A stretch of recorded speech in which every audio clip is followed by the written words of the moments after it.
नमस्कार दोस्तों, मैं अंकुर उपाध्याय स्वागत करता हूं आप सभी का आपके अपने YouTube channel share market analysis में। दोस्तों, बाजार ऊपर जाने लगा है और हम सभी को अब ऐसा लगता है कि जो पैसा हमारे पास कैश में पड़ा है, काश वो नीचे लगा देते तो पैसा बन जाता, क्योंकि हमारे पास कैश था।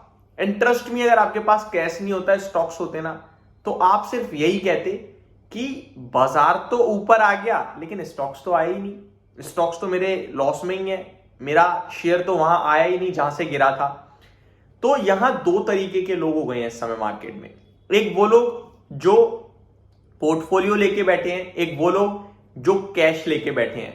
और कमाल की बात यह है, दोनों ही गलत सोच रहे हैं।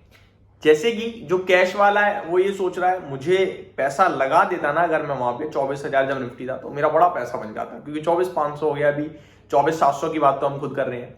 और जो पोर्टफोलियो लेके बैठा है उसने नोटिस करा कि जब 24,400 था निफ्टी और 24,000 गया, अभी 24,600 होता हुआ दिख रहा है, 550 हो गया है, लेकिन मेरा शेयर उस प्राइस पे अभी तक आया ही नहीं है जहां मैंने लिया था। समझ रहे हो? मैं कहना ये चाहता हूं कि इस समय दोनों ही व्यक्ति असमंजस में है, दोनों ही व्यक्ति परेशान है। तो क्या करना चाहिए? देखो, इस समय बाजार में एक चीज क्लियर है कि इंडेक्स लेवल पे तेजी है, स्टॉक्स लेवल पे पर्टिकुलर है। जैसे कि आईटी सेक्टर बहुत अच्छा कर रहा है, बैंकिंग क्षेत्र से आईसीआईसीआई अच्छा कर रहा है, आपका कोटक एक्सिस और कोटक भी थोड़ा बहुत ठीक कर रहे हैं। एसबीआई को लेकर थोड़ी चिंताएं बन गई हैं, लेकिन SBI as a long term सबको पसंद आता है और वो है भी क्वालिटी।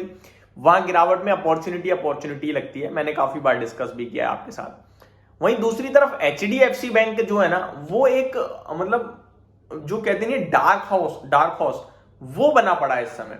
यानी कि जब चलता है तो अपने ही दम पे ऊपर खींच रहा है, अदरवाइज सुस्त पड़ा है, गिर नहीं रहा है एचडीएफसी बैंक भी। तो ये थोड़ी बहुत ऐसे स्टॉक्स हैं जो निफ्टी और निफ्टी बैंक और आपको निफ्टी को ऊपर धकेल देते हैं, लेकिन बाकी स्टॉक्स का क्या? बाकी स्टॉक्स चलते ही नहीं है। ऐसे में आपको क्या करना चाहिए, क्या नहीं करना चाहिए, वो एक इंपॉर्टेंट सवाल हो जाता है और मैं कोशिश करूंगा उसका जवाब देने की। देखो, पहली चीज जो मुझे लगता है आपको करनी चाहिए वो ये कि आपको ना निफ्टी के ईटीएफ में पैसा लगाना चाहिए। आपको निफ्टी के ईटीएफ में हर डिप में पैसा लगाना चाहिए, क्योंकि मार्केट हमारा एक बड़े बुल रन में है और इंडेक्स नहीं गिरेगा। इंडेक्स गिरेगा भी तो वापस से बहुत तेज बढ़ेगा, तो वो एक सेफ बेट हो जाएगी और बड़ा पैसा बनाएगी। दूसरी बात, स्टॉक्स लेवल पे अब अगर आप आते हो तो वहां पे आप ज्यादा से ज्यादा टुकड़ों में पैसे बांटने की कोशिश करना।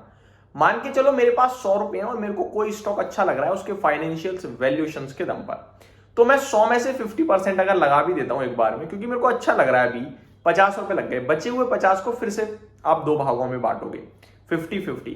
अब अगली डिप जब वहां से भी 5-7% नीचे आ जाए स्टॉक, 5% रख लीजिएगा, 7% तो ज्यादा हो जाता है खैर, तो आप 25 रुपए और लगाओ, फिर उस बचे हुए 25 को भी दो भाग में बांट दो, 12.5। अब उस 5% से एडिशनल 5% गिरता है तो अगेन 12.5 लगाओ। मेरे हिसाब से ये 50-50 की जगह आपको 30-30 के रेशियो में बांटोगे तो ज्यादा एवरेजिंग मिलेगी, क्योंकि शुरुआत में एक बड़े भाव पे 50 रुपए लग गया, उसके बाद 25-12, उसमें ना एवरेजिंग उतनी नहीं मिल पाएगी।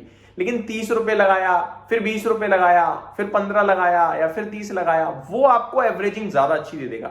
और अगर वहीं से घूम गया तो फिर जो ब्रेकआउट लेवल है उनके ऊपर निकल के और लगाओ। ऐसा नहीं है सिर्फ गिरावट में ही एवरेजिंग करनी होती है, गिरावट में एवरेजिंग करना कोई बड़ा अच्छा काम नहीं होता, मैं आपको बता दूं। लेकिन बाजार के साथ अगर शेयर्स गिर रहे हैं और गिरावट में आप खरीद रहे हो तो वो अच्छा है।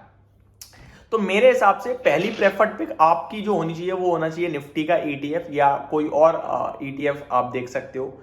दूसरा प्रेफर्ड पिक आपकी जो होनी चाहिए स्टॉक्स में स्टैगर्ड वे में इन्वेस्टमेंट होनी चाहिए।